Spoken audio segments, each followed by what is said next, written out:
In this video, I will start to talk about the role of diet in extending human lifespan.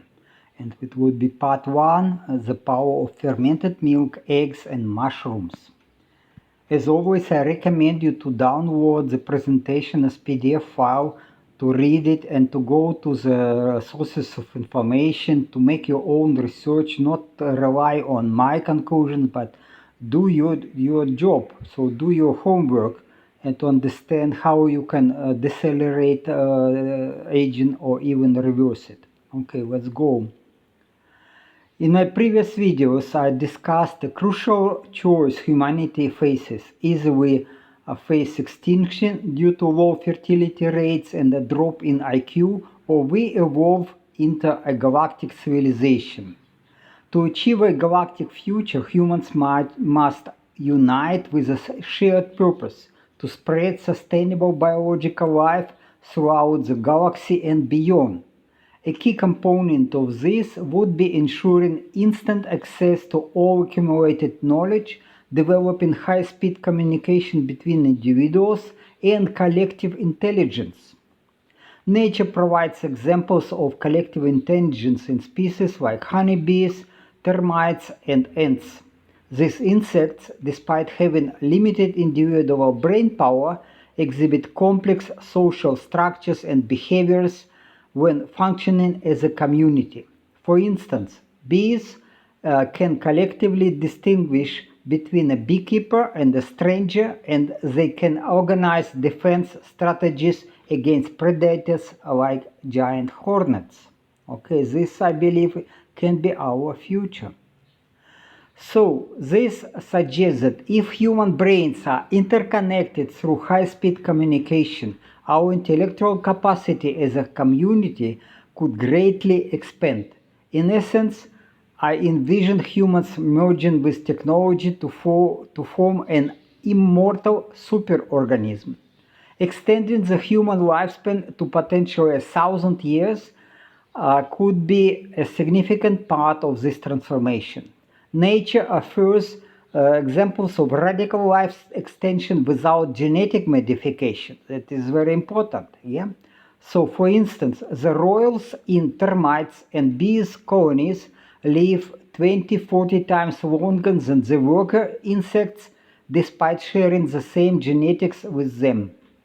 These royals consume a special diet, often a type of milk produced by the workers, which might be a key factor in their longevity. Interestingly, the diet of these insect royals is often similar to what their larvae consume, young larvae consume, royal jelly for bees, for example. So this is like our brains can interconnect and create and evolve in some superorganism. So studies show that infants who are breastfed for a year demonstrate significantly higher intellectual and physical development compared to those fed with formula. Infants drink about 900 milliliters of breast milk. Lactose occurs exclusively in mammalian milk. You can go to the source of information, click on it, and then you will go, if you're online, you will go to the link to the scientific publication, make your own research. So lactose provides about 40% of the infant's energy. Despite this high lactose content, breastfed infants remain in a mild state of ketosis, where the liver produces ketones from fat in the breast milk. Ketones are vital for brain development. Unlike the milk of other mammals, human breast milk contains mostly whey protein and the lower amount of casein. Breastfeeding is also linked to optimal gut health, as it stimulates intestinal motility and promotes frequent bowel movement. Pardon again. So again, breast milk is the best food for infant health. Human milk composed of 87% of water, 4% lipids, 7% of lactose, and only 1% of protein by weight. Infants drink about 180 milliliters of breast milk per kilo of body weight. Cholesterol in breast milk, 350 milliliters per 100 gram of fat, supplies babies with almost 6 times the amount that most adults consume in their diets, supporting higher mental and motor development in infants. Again, so you see importance of consumption of cholesterol for infants, but also for all humans. The breast milk has 37.4, 41.3, and 16.8% of saturated, monounsaturated, and polyunsaturated fatty acids, respectively. For comparison, butter has 69.1, 25.5, and 5.3% of saturated, monounsaturated, and polyunsaturated fatty acids, respectively. Also, butter has vitamins, minerals, and cholesterol between 183 and 248 milligram per 100 of butter, so much less, almost twice less than the human milk. Saturated fats in butter can support the metabolic state of ketosis in adults. So again, so despite human milk has much less saturated fat than cow milk, it is yet not so bad. Not so bad. Saturated fat in butter when you for adults are beneficial. Okay. Babies who are exclusively breastfed have a microbiome rich in good bacteria that generate short-chain fatty acids, and when formula or solid foods replace breast milk, the gut microbiome diversifies. It is not good actually. The water content in stools decreases and gut transit times lengthens. Adding lactose to the diet has been shown to increase beneficial gut bacteria in the microbiome, reduce pathogens, boost production of short-chain fatty acids, and shorten gut transit time. So lactose is, despite it is sugar, it is special sugar, it is beneficial. Added lactose positively affects the microbiome, increasing production of short-chain fatty acids in infants with cow milk allergies. But also lactose produced by gut bacteria, lactate it is anion of lactic acid. Lactate produced by gut bacteria or derived from fermented food is crucial in protecting the intestinal epithelium barrier. It supports the synthesis of short-chain fatty acids, which are vital for maintaining the integrity of the gut lining and aiding tissue repair after damage. Okay, again you can go to the sources of information. Okay, so again, in difference from fructose, saccharose, lactose works different. It can be converted to lactate. It is lactic acid, and can be consumed as can be used as a source of energy by beneficial bacteria, but also by these cells of the epithelium layer in your guts. So again, just some how much is short-chain fatty acids are produced in infants, 3 months, and after and then how long they were on breastfed. So if it is longer than 3 months, it's actually mostly acetic acid, but butyric acid maybe not so much. But again, only butyric acid is useful for cells of epithelium, but acetic acid actually what is doing, it is shortening the gut transit time. So it is not bad actually. Lactate has been shown to inhibit the growth of many foodborne pathogens, increase colonic acidity, enhance peristalsis, and shorten gut transit time in breastfed infants. This is what I am talking about. This lactate is useful.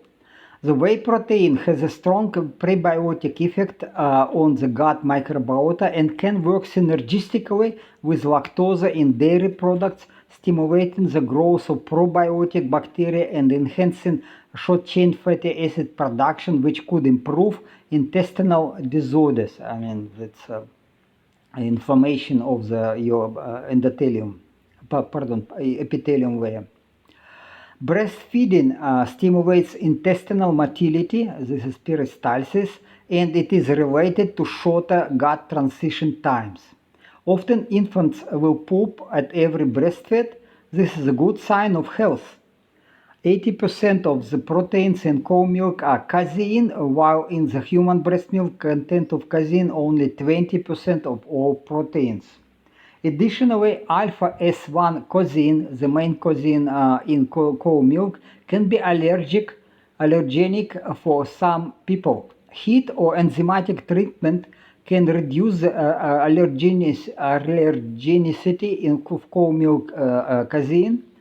So, but yet again, it can be a problem for some people. So, whey proteins are better digested in older adults, reducing the risk of sarcopenia. Whey proteins are rich in essential branched chain amino acids, stimulate protein synthesis in skeletal muscles. The whey protein beverages improve blood circulation and decrease blood pressure in hypertensive individuals. So many benefits from whey protein.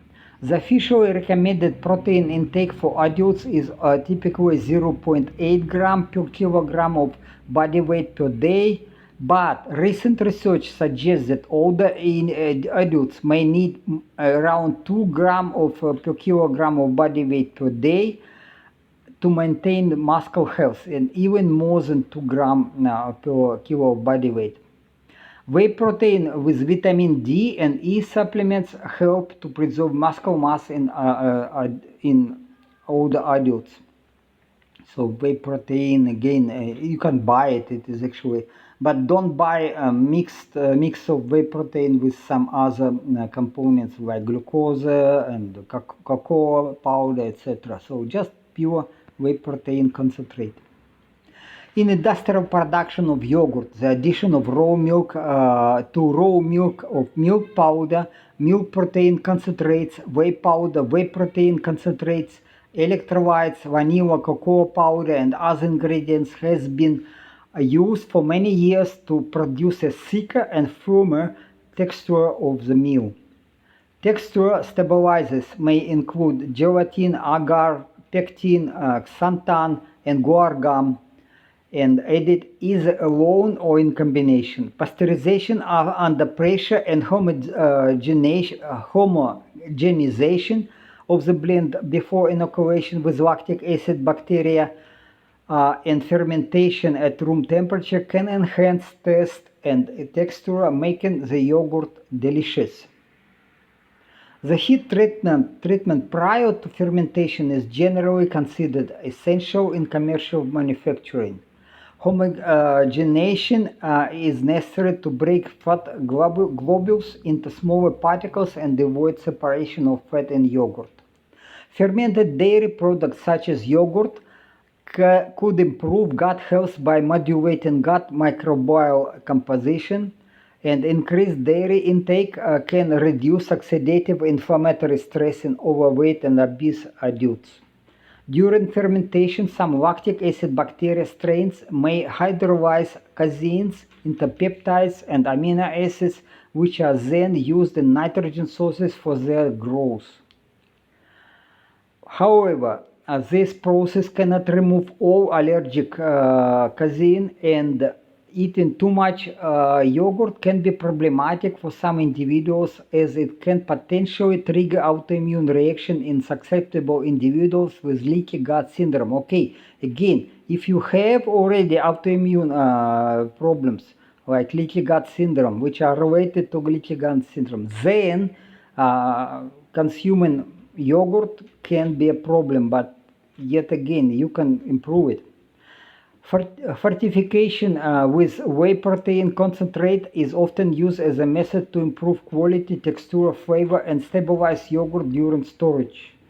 Or also, what is again for susceptible individuals, fortification of goat milk with whey protein concentrate is successfully used to create products for susceptible individuals. So it is, if you can afford it, goat milk and sheep milk is actually better for health. Okay, so you can go to the references, to the source of information, decide for yourself, make your own research. I am not a medical professional. What I am talking about, it is just give you some information to think. And I do this research mostly for myself, to improve my health, to extend my longevity up to 1,000 years. And I believe it works. Again, we will go into details in other parts of the video. And again, this fermented milk is quite big part of my proposal. Okay, thank you for your time, and that's a download presentation. Do your own research. Ciao, ciao.